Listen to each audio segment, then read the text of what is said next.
So hey guys, welcome back again in Edugrown class 10th YouTube channel पे। मैं हूं आशीष सिंह, आपका टीचर। आई होप यार आप सब लोग अच्छे और सेफ होंगे। तो यार 15 मिनट शॉर्ट्स का video number 3, that is metal and non metal, science chapter number 3 metal and non metal हम स्टार्ट करने जा रहे हैं। और कोशिश नहीं करना ही है, 15 मिनट के अंदर इस चैप्टर को खत्म करना है। तो मैंने ये एक माइंड मैप बनाया है। जनरली आप मेरी सीरीज को फॉलो कर रहे हो तो 2 वीडियो आ चुका है इस सीरीज का, 15 मिनट शॉर्ट्स का। तो फर्स्ट और सेकंड वीडियो आपने देखा होगा। माइंड मैप भी काफी इंटरेस्टिंग है। माइंड मैप के साथ मैं ये 15 मिनट के अंदर कर पा रहा हूं, नहीं तो मुश्किल है यार, इतने बड़े बड़े चैप्टर को 15 मिनट के अंदर कन्वर्ज करना बहुत चैलेंजिंग हो जाता है। फिर भी मैंने कोशिश किया है, एक माइंड मैप बनाया है जो कि आपको काफी ज्यादा हेल्प करेगा। अगर आप ये माइंड मैप परचेस करना चाहते हो तो आप हमारी वेबसाइट edugrown.in से परचेस कर सकते हो। डिस्क्रिप्शन में आपको उसकी पहली लिंक मिल जाएगी। बाकी मैंने इस चैप्टर्स को डिटेल में पढ़ाया है, तो अगर आप डिटेल में पढ़ना चाहते हो तो आप डिटेलिंग वीडियोस देख सकते हो। प्लेलिस्ट आपको मिल जाएगा, सारी चीजें चेकआउट जरूर करना। बट एग्जाम आ गया यार, आप कहां टाइम में डिटेल में पढ़ने का। आप तो जितना क्विक हो उतना क्विक चलेगा, ठीक है। चलिए तो लेट नहीं करते हैं और वीडियो को शुरू करते हैं। So guys, metal and non metal chapter बहुत ही आसान है, ठीक है। बहुत ही आसान चैप्टर है metal and non metal. Metal के बारे में पढ़ना है, उसके फिजिकल केमिकल प्रॉपर्टीज देखने हैं। नॉन मेटल के फिजिकल केमिकल प्रॉपर्टीज देखने हैं और थोड़े बहुत रिएक्शंस देखने हैं। मेटल एक्सट्रैक्ट कैसे करते हैं, उनके प्रोसेसेस क्या है, और चैप्टर हमारा खत्म, ठीक है। क्योंकि ये शॉर्ट वीडियोस हैं तो इसमें जस्ट हम ऊपर ऊपर से चीजें आपको बताएंगे। डिटेल में अगर आपको पढ़ना है ना तो भाई डिटेलिंग वीडियो तो देखना होगा। बट अगर आपने ये चैप्टर पहले पढ़ रखा है तो ये वीडियो आपके लिए बहुत ही ज्यादा बेनिफिट होगा, क्योंकि हर एक पॉइंट को हम लोग यहां पे कोशिश करेंगे कवर करने का। तो देखो, मेटल के बारे में स्टार्ट करते हैं। तो सबसे पहले हम लोग मेटल का डिस्कशन करते हैं और मेटल की हम लोग डिस्कस करते हैं फिजिकल प्रॉपर्टी को पहले, ठीक है। तो मैं यहां जूम कर लेता हूं थोड़ा सा, फिजिकल प्रॉपर्टीज ऑफ मेटल को जरा जूम कर लिया जाए। तो देखो, मेटल की फिजिकल प्रॉपर्टीज, जैसे मेटल हाई डेंसिटी का होता है, मैलेबल एंड डक्टाइल होता है। मतलब क्या, अगर आप मेटल को, अगर मेटल जैसे गोल्ड, मेटल को अगर आप खींचते जाओगे तो वो लंबा वायर में बदल जाएगा। मतलब मेटल बहुत डक्टाइल होता है। और अगर मेटल के किसी टुकड़े को हैमरिंग करोगे तो वो थिन शीट में कन्वर्ट हो जाएगा। इट मींस मेटल बहुत मैलेबल होता है, इसीलिए ये पॉइंट लिखा है, metal are malleable and ductile, ठीक है। They are solids. जितने भी मेटल्स होते हैं ना, सारे के सारे सॉलिड्स होते हैं, एक मेटल को छोड़ के, डेट इज है मरकरी। मरकरी क्या है, लिक्विड स्टेट में रहता है, ठीक है। मेटल के जो मेल्टिंग पॉइंट और बॉइलिंग पॉइंट होती है वो हाई होती है, ठीक है।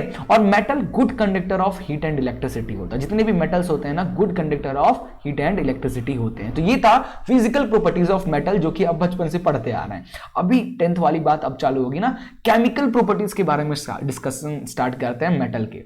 तो देखो, मेटल को जब आप ऑक्सीजन से, मतलब एयर से रिएक्ट कराओगे ना, तो मेटल ऑक्साइड्स बन जाएगा। मेटल ऑक्साइड कैसा होता है, बेसिक नेचर का होता है, ठीक है। आप जब उसमें रेड लिटमस डालोगे तो ब्लू कलर का हो जाएगा, बेसिक नेचर का होता है।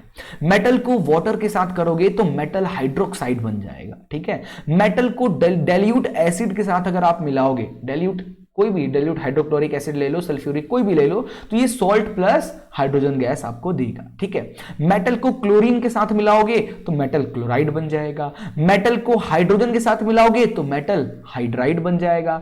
मेटल लॉस इलेक्ट्रॉन्स, ठीक है। मेटल के पास इलेक्ट्रॉन, क्योंकि जितने भी मेटल्स होते हैं ना, बहुत डोनेट करते हैं, अपने इलेक्ट्रॉन्स डोनेट कर देते हैं। क्यों? क्योंकि देखो, जितने मेटल होते हैं ना, सबकी वैलेंस इलेक्ट्रॉन, यानी आखिरी सेल, मेटल का एटम का स्ट्रक्चर 9th में पढ़े हो ना, आखिरी सेल में मेटल में ना 1, 2 या 3 ही वैलेंस इलेक्ट्रॉन आपको देखने को मिलेंगे, ठीक है। क्यों? 1, 2, 3 होने की वजह से हमको पता है ना, कोई भी मेटल या कोई भी एटम को स्टेबल होने के लिए आउटर मोस्ट सेल में 8 इलेक्ट्रॉन होने चाहिए। बट मेटल कहता है 1, 2 और 3 होता है। तो अब अगर आपके पास 2 इलेक्ट्रॉन है, आपको 6 इलेक्ट्रॉन और चाहिए बैलेंस होने के लिए, तो कोई 6 इलेक्ट्रॉन देगा इतना ज्यादा? कोई नहीं देगा। तो इससे अच्छा क्या होगा कि आप अपने 2 किसी को दे दो, है ना। इसलिए मेटल को हम लोग डोनेटर बोलते हैं, ठीक है। क्योंकि मेटल अपने इलेक्ट्रॉन को लॉस करेगा, इलेक्ट्रॉन लॉस हो जाएगा तो घर में किसकी पावर बढ़ जाएगी? प्लस की। क्योंकि हर एटम में प्लस और minus, number of plus, number of minus, number of electron, number of proton बराबर होते हैं। अगर इलेक्ट्रॉन निकल रहा है तो घर में प्लस की पावर बढ़ जाएगी, ठीक है। तो ये कुछ केमिकल प्रॉपर्टीज थे मेटल के। आई होप क्लियर हो गया होगा। अभी हम लोग देखते हैं नॉन मेटल की फिजिकल प्रॉपर्टी। चलिए नॉन मेटल की फिजिकल प्रॉपर्टीज देखते हैं। तो देखो पहला है कैन बी सॉलिड, लिक्विड और गैसेस। जो नॉन मेटल होते हैं ना, सॉलिड, लिक्विड और गैसेस तीनों स्टेट में आपको मिल जाएंगे। ठीक है, मेटल, नॉन मेटल के low melting point and boiling point होता है, ब्रिटलनेस होता है, यानी मेटल के टुकड़े को अगर आप उसको थोड़ा भी हैमर करोगे ना तो चूर चूर हो जाएगा, है ना, नॉन मेटल के। Okay, non malleable and non ductile होता है, ना ये मैलेबल होता है ना ये डक्टाइल होता है। क्लियर है। Poor conductor of heat and electricity, जितने भी नॉन मेटल होते हैं ना वो पुअर कंडक्टर होते हैं हीट एंड इलेक्ट्रिसिटी के, except graphite. Graphite good conductor होता है इलेक्ट्रिसिटी का। ठीक है, चलिए अभी कुछ केमिकल प्रॉपर्टीज देख लेते हैं। तो नॉन मेटल को एयर में मिलाओगे, मतलब ऑक्सीजन से, तो नॉन मेटेलिक ऑक्साइड बन जाएगा जो कि एसिडिक नेचर का होता है। क्लियर है। नॉन मेटल को स्टीम के साथ, स्टीम समझ रहे हो, पानी को गर्म करोगे जो भाप बनेगा उसके साथ रिएक्ट करोगे तो हाइड्रोजन गैस मिलेगा। नॉन मेटल को एसिड के साथ रिएक्ट करोगे तो कोई भी रिएक्शन नहीं होगा, क्योंकि नॉन मेटल खुद ही एसिडिक नेचर का होता है। एसिड को एसिड से मिलाओगे तो क्या ही होगा, कुछ नहीं होगा, नो रिएक्शन। नॉन मेटल को क्लोरीन के साथ मिलाओगे तो नॉन मेटल क्लोराइड बन जाएगा। नॉन मेटल गेन इलेक्ट्रॉन, मतलब एक्सेप्टर होते हैं। क्यों? नॉन मेटल ना इलेक्ट्रॉन को एक्सेप्ट करते हैं, अपने इलेक्ट्रॉन को देते नहीं है बल्कि दूसरों से इलेक्ट्रॉन लेते हैं। क्यों? क्योंकि इनके आउटर मोस्ट सेल में 4, 5, 6 या 7 इलेक्ट्रॉन्स होते हैं, और आउटर मोस्ट में बैलेंस रहने के लिए कितने इलेक्ट्रॉन चाहिए? 8। अगर आपके पास, आप इस मान लो कोई नॉन मेटल है जिसके आउटर में 7 इलेक्ट्रॉन है, उसको बैलेंस होने के लिए एक ही इलेक्ट्रॉन चाहिए, कोई भी उसको दे देगा। इसीलिए नॉन मेटल को हम लोग गुड एक्सेप्टर कहते हैं। क्लियर हो गया। चलिए नेक्स्ट स्लाइड पे चलते हैं। अब देखो मेटल के रिएक्शंस हमने देख लिया, अभी मेटल को एक्सट्रैक्ट कैसे करते हैं, जमीन से निकालते कैसे हैं, जरा इसको देखते हैं। उससे पहले रिएक्टिविटी सीरीज जरूर याद कर लेना है। ठीक है, रिएक्टिविटी सीरीज को बहुत अच्छी तरीके से याद कर लेना है। क्या रिएक्टिविटी सीरीज? जैसे सबसे यहां पे कैटरीना ने कार मांगी, ऑल्टो, जैन, फरारी। ठीक है, फिर भी क्यों मिली सिल्वर ऑडी। ठीक है, ये एक रिएक्टिविटी सीरीज है, आपको याद होने चाहिए। इस चैप्टर में रिएक्टिविटी सीरीज बहुत इंपॉर्टेंट है। इसका मतलब क्या? ऊपर के जो मेटल्स है ना, ये मोस्ट रिएक्टिव मेटल होते हैं, जल्दी से किसी के साथ भी रिएक्ट कर जाते हैं। सेंटर के जो ये एल्युमिनियम, कार्बन, जिंक, आयरन है ना, टीन, लीड, ये जो है ना, ये सब जो है ये मीडियम है, जल्द मतलब रिएक्ट करते हैं बट जल्दी नहीं करते हैं। और जो नीचे के एलिमेंट्स है ना, जैसे सिल्वर, गोल्ड, प्लेटिनम, ये इनको हम लोग लीस्ट रिएक्टिव मेटल कहते हैं, ये जल्दी किसी के साथ रिएक्ट करते ही नहीं है। ठीक है, तो ये रिएक्टिविटी सीरीज आपको पता होना चाहिए। तो यहां हमने देखा ऊपर के जो मेटल है, पोटेशियम, सोडियम, कैल्शियम, मैग्नीशियम, इनको हम लोग मोस्ट रिएक्टिव मेटल्स कहते हैं। सेंटर वाले जैसे जिंक, आयरन, टिन, लीड, ये सब मीडियम रिएक्टिव मेटल्स, और नीचे के सिल्वर, कॉपर, सिल्वर हो गया, gold, platinum are the least reactive. अब हमको मेटल के रिएक्टिविटी के पता चला कौन सा मेटल कितना रिएक्टिव है। अब यहां पे जो हाईली रिएक्टिव मेटल जो होते हैं, जैसे हाईली रिएक्टिव मेटल जैसे sodium, potassium, calcium, magnesium, aluminium, इनको जमीन से कैसे निकालते हैं, फिर मिडिल वाले को जमीन से कैसे एक्सट्रैक्ट करेंगे, इनको कैसे एक्सट्रैक्ट करेंगे, ये हम लोग यहां पे देखने वाले हैं। ठीक है, तो ओर का मतलब क्या होता है समझ लीजिए। जब किसी पत्थर में, स्टोन में किसी मेटल का बहुत ज्यादा कैरेक्टरिस्टिक आ जाता है या है, ऐसे स्टोन को हम लोग ओर कहते हैं। ठीक है, तो कॉन्सेंट्रेशन ऑफ ओर, इन ओर्स को निकाला कैसे जाए जरा देखिए।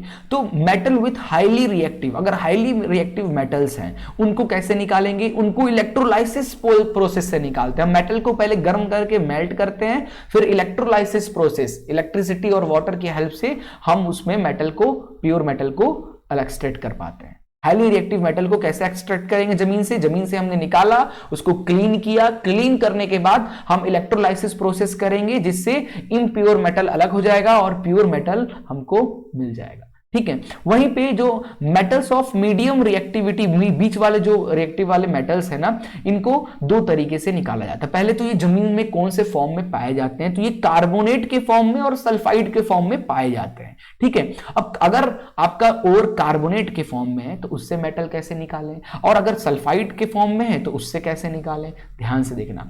कार्बोनेट ओर जैसे जिंक कार्बोनेट, जिंक जो है ना जमीन के अंदर जिंक कार्बोनेट के फॉर्म में मिलता है। अब जिंक कार्बोनेट में से जिंक को अगर आपको अलग निकालना है तो आपको यहां पे कैल्किनेशन प्रोसेस करना होगा। मतलब कैल्किनेशन कैसा प्रोसेस है? In limited air, come air में, बहुत ही कम एयर में रिएक्शन करना को हम लोग कैल्किनेशन कहते हैं। और कार्बोनेट ओर में से मेटल को निकालने का प्रोसेस है कैल्किनेशन। और सल्फाइड और जैसे हो गया Hg यानी मरकरी सल्फाइड, Hg मरकरी है ना, जिसको सिनेबार भी कहते हैं, सिनेबार, या जिंक सल्फाइड हो गया। सल्फाइड का अगर आपके पास ओर है तो उसमें से अगर आपको मेटल निकालना है तो आपको एक्सेस एयर में उसको हीट करना होगा। एक्सेस एयर में आप उसको हीट करोगे तो आपको मेटल मिल जाएगा उसमें से, है ना। मेटल ऑक्साइड्स मिलेंगे, प्योर मेटल नहीं मिलेगा, मेटल के ऑक्साइड्स मिलेंगे, ठीक है। तो अगर आप सल्फाइड ओर को एक्सेस एयर में हीट करोगे, इस प्रोसेस को रोस्टिंग कहा जाता है।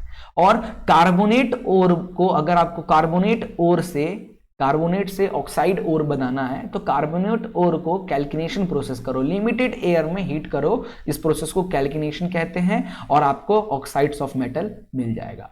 अब जब आपको मेटल के ऑक्साइड्स मिल गए हैं तो आप फिर ऑक्सीडेशन कर दो, मतलब रिडक्शन टू मेटल, यहां पे रिडक्शन कर दो तो क्या होगा, मेटल रिड्यूस होके प्योर मेटल्स आपको मिल जाएंगे। क्लियर है। वहीं पे आप देखो, अगर high metals of low reactive metals हैं तो ज्यादातर जो लो रिएक्टिव मेटल्स जैसे सिल्वर, गोल्ड, ये सल्फाइड ओर की फॉर्म में मिलेगा। तो सल्फाइड में ओर में मिला तो इसको क्या करो, सल्फाइड में क्या करना पड़ेगा, रोस्टिंग करना है। रोस्टिंग करके आप रोस्टिंग प्रोसेस करो, एक्सेस एयर में उसको हीट करो तो आपको मिल जाएगा मेटल के ऑक्साइड्स, उसको रिफाइनिंग करो और आपको प्योर मेटल मिल जाएगा। ठीक है, तो ये था extraction of metal from their ores. ठीक है, आई होप यार आप इंजॉय किए होगे ये पूरा का पूरा चैप्टर। बाकी अगर आपको कोई बुक वगैरह चाहिए स्पेशल्स तो आप हमारी वेबसाइट से परचेस कर सकते हैं, डिस्क्रिप्शन में आपको लिंक मिल जाएगी। मिलते हैं नेक्स्ट वीडियो में, good bye, take care and जय हिंद।